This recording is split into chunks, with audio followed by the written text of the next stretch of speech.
starting up a company, saying hi to my friends here at the Hotel Bel Air. It's so crazy how I'm, you know, literally so close to it, but they're my friends. So when you start up a company, like this for startups, you know, people that start a company, and this is also going to be, by the way, for people that are more advanced, people that have, you know, $50 million companies, $100 million companies and above.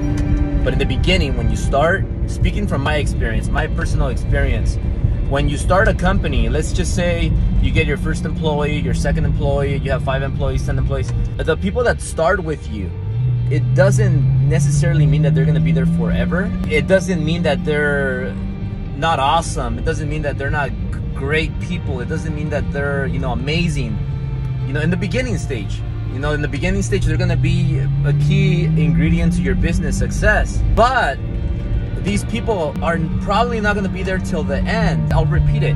I'm not saying anything negative about them. They're great people. You know, for example, I had a lot of amazing people in the beginning, and they helped us grow the company so much. There comes a point where sometimes your company just grows, and you know, your vision as a CEO, you want to grow and you want to be the biggest company in the world. Sometimes that means that, you know, you're gonna get a lot more people and you're gonna go corporate. And sometimes people, you know, in the beginning that started with you, they're gonna say things like, I don't like what's happening, you know, you guys are going too corporate, we're too big, and people don't feel comfortable. People don't want to go that route, and nothing wrong with that. Nothing wrong with that. It's your job as a CEO to know when that happens, understand, and, you know, give everybody the option, the freedom, and maybe you catch it, and maybe this is you. Maybe I'm talking to you right now. Maybe I'm talking to you right now, and you're going through this right now, and you're thinking like, man, I can't get these people to be all in with my vision. They don't understand me, and I'm right, but they're not getting it. I made a lot of mistakes. I'm not perfect, but one thing I did learn through experience, through success, through all my mentors, when you grow, the people that started with you are not always gonna go with you till the end, because sometimes these people, they don't feel comfortable. They want to stay small. They want to play a safer game. They don't want all the stress, all the pressure. They don't want to deal with all the stuff that comes. You know, when you grow, you get a lot more bigger problems. And I could go on now, but my point today is, remember that because somebody starts with you, it doesn't mean that they're going to be there till the end. Especially, give you an example with the mortgage guys. The mortgage guys, you guys are going to hear huge news. A big change we're about to make. Big change. This is going to be something that's going to be in all the tabloids. It's going to be big news, like huge news. We're about to go into another bigger level. Like, I'm talking about big, huge levels.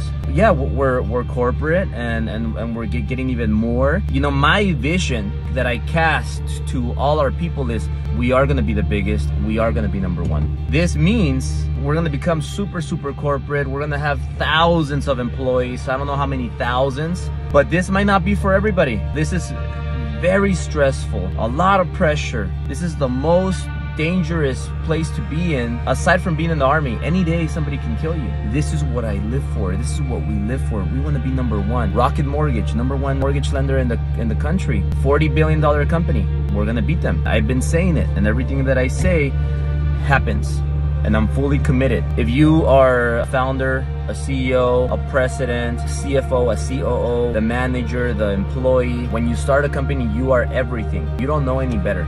And you have no other option, because you don't have resources, you don't know, you don't have the experience, and you're winging it. You're starting it from scratch. And I have a lot of respect for you guys. I love you guys for taking that risk, for taking all the pressure to make a big difference in a lot of people's lives, to help all these people, to set to create a company where a lot of people are going to have employment, especially in these times that are tough, that people are getting laid off. There's a lot of offices. If you just got to drive around all over the place, and there's leases. Everything is available for a lease. Everything's available.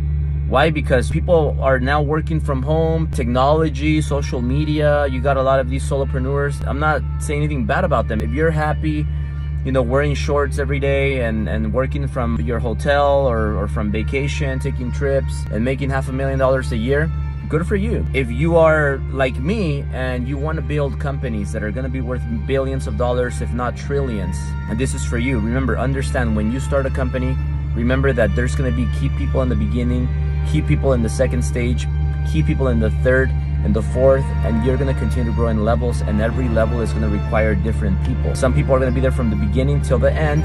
Not a lot. You're always gonna have to keep dealing with new people. When it doesn't work out, wish them the best, move on, and continue to grow. If you wanna know all of this, I can't go into all the details, but the Driven Business Bootcamp is made for this. Driven Business Bootcamp is not made for motivation, inspiration. Go see Tony Robbins. I love Tony Robbins, but if you want to learn business, if you're starting a business, if you have a business, if you want to grow your business, scale your business, if you want to learn all the business principles, you want to learn everything that got me to where I am today, then you got to come to this business bootcamp. When you're starting to grow and you need top level C executives, you're gonna have to hire a controller, you're gonna have to hire a CFO. A COO is gonna be critical. The reason why we're so successful is because we have an incredible COO.